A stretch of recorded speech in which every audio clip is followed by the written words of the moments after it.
Kompos dengan kandungan unsur hara makro dan mikronya yang cukup kompleks, dia akan mampu memperbaiki pH tanah.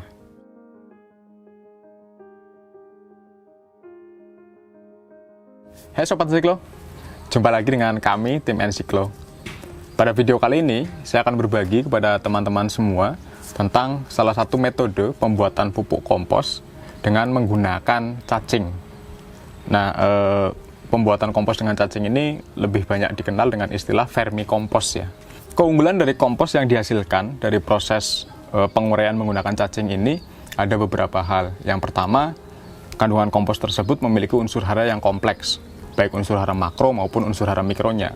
Unsur hara makro yang ada dari vermikompos ini setidaknya ada unsur N, P, dan K. Kemudian ada juga unsur-unsur hara mikro seperti kalsium, magnesium, kemudian besi, aluminium, dan yang lainnya yang juga dibutuhkan oleh tanaman meski dalam jumlah yang sedikit.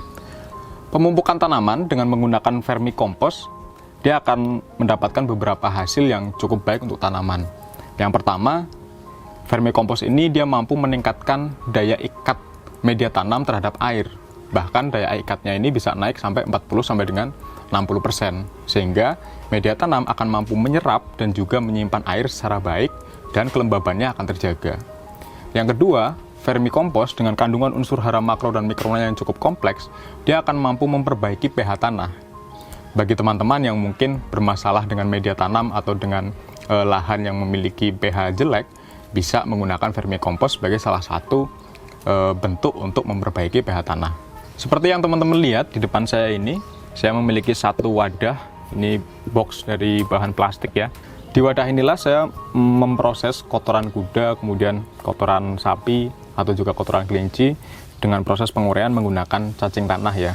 Nah, pemrosesan ini sebetulnya cukup mudah karena yang kita butuhkan adalah membuat ruang hidup baru atau media baru untuk pengembangan dari cacing tanah tersebut.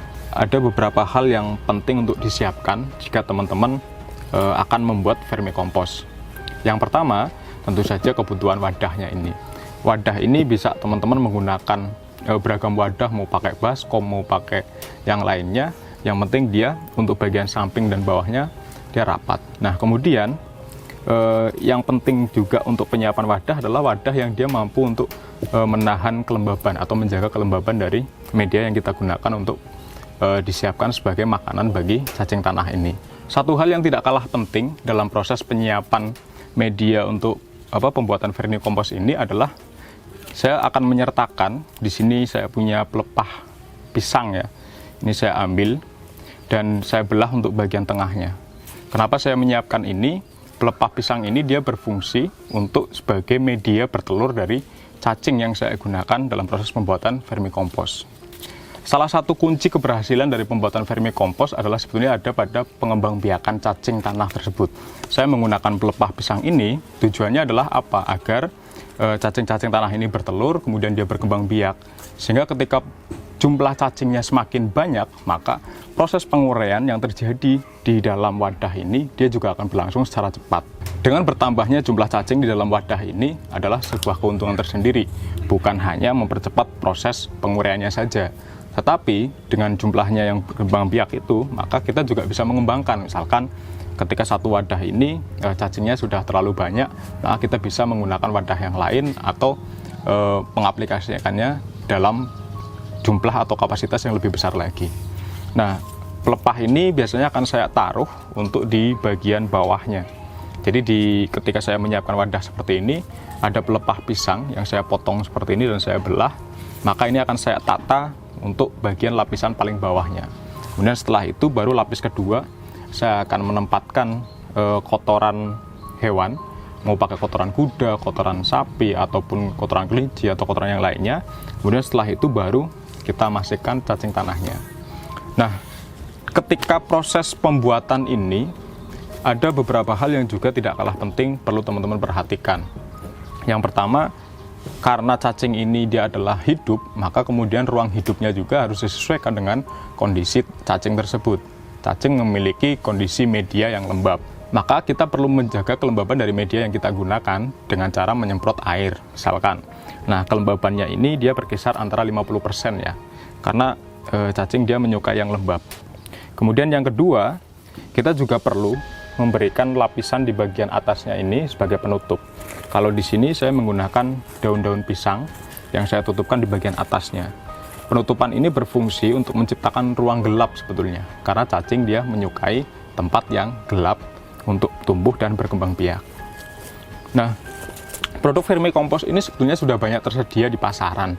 Teman-teman bisa mencarinya sendiri misalkan kalau tidak ingin repot. Tapi saran saya lebih baik mengembangkan sendiri karena caranya sangat mudah. Dari hasil proses ini bahkan bisa mendatangkan nilai ekonomi tersendiri. Misalkan produk vermicompostnya, kalau misal kita terlalu banyak berlebihan, penggunaan sendiri susah cukup, itu sebenarnya juga bisa dijual dengan harga yang lumayan. Selain vermicompostnya, cacingnya pun juga punya nilai ekonomi tersendiri. Kalau cacing di daerah Jogja itu di tempat kami, dia berkisar antara harga 50 ribuan 1 kilonya. Jadi itu juga salah satu nilai ekonomi yang cukup lumayan bagi teman-teman yang mungkin tertarik kepengen mengembangkan vermicompost. Berbicara tentang cacing, saya menemukan beberapa kekeliruan yang terjadi dari persepsi teman-teman yang bercocok tanam ya. Ada sebagian yang menganggap bahwa cacing itu merugikan bagi tanaman. Karena ada beberapa kejadian, misalkan bagi para pehobi bonsai yang dia menanam tanaman untuk bonsai itu, mereka kadang ketika ada cacing justru tidak suka. Karena apa? Karena cacing ini dikhawatirkan dia akan memakan akar-akar yang muda dari tanaman. Hal seperti itu bisa saja terjadi.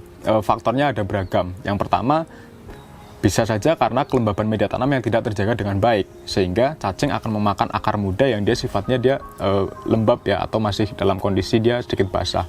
Nah, faktor yang kedua adalah mencirikan bahwa media tanam yang teman-teman gunakan artinya adalah media tanam yang dia kurang baik karena tidak bisa menjadi ruang hidup bagi cacing atau juga mikrobakteria lainnya. Ketika kondisi yang terjadi demikian, maka yang disalahkan jangan cacingnya, tapi apa?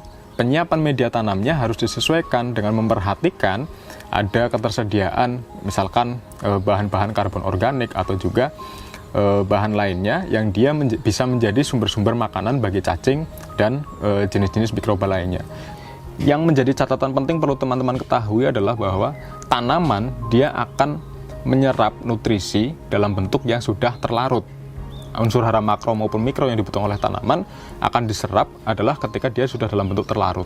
Nah, ketika teman-teman misalkan melakukan pemupukan tanpa memikirkan adanya agen pengurai di dalam tanah, baik itu berupa cacing ataupun juga mikroorganisme lain seperti bakteri dan jamur, maka teman-teman sama saja sia-sia. Menyediakan unsur hara yang terlarut yang dibutuhkan oleh tanaman bisa dilakukan dengan dua cara. Yang pertama, seperti yang tadi saya ceritakan, adalah dengan menciptakan ruang hidup yang baik bagi cacing atau jenis-jenis bakteri lainnya yang dia membantu dalam proses penguraian bahan-bahan organik di dalam tanah. Nah, cara yang kedua, kita bisa membuat vermicompost seperti yang saya lakukan di sini.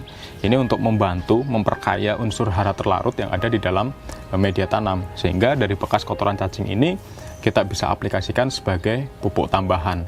Proses pembuatan vermicompost dengan menggunakan wadah seperti ini, atau juga bisa diaplikasikan dengan wadah yang lebih besar lagi, dengan skala yang lebih besar, biasanya akan berlangsung selama 1 bulan.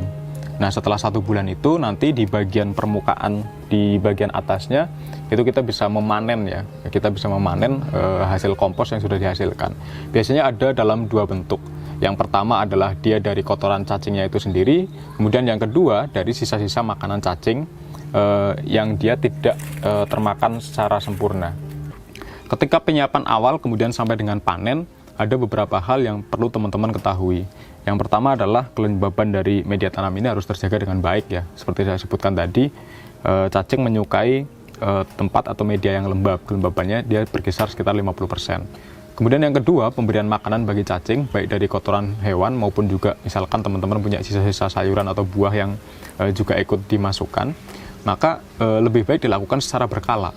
Jadi misalkan dalam rentang waktu 1 bulan, maka bisa dibuat penjadwalan misalkan 1 minggu sekali untuk penambahan pakannya dan disesuaikan dengan jumlah cacing yang tersedia di dalam wadahnya. Seperti itu teman-teman, sedikit berbagi yang bisa kami sampaikan terkait dengan pembuatan vermicompost. Sampai ketemu lagi pada video-video selanjutnya, dan semoga pengetahuan yang kami bagikan ini bermanfaat untuk teman-teman. Terima kasih, salam.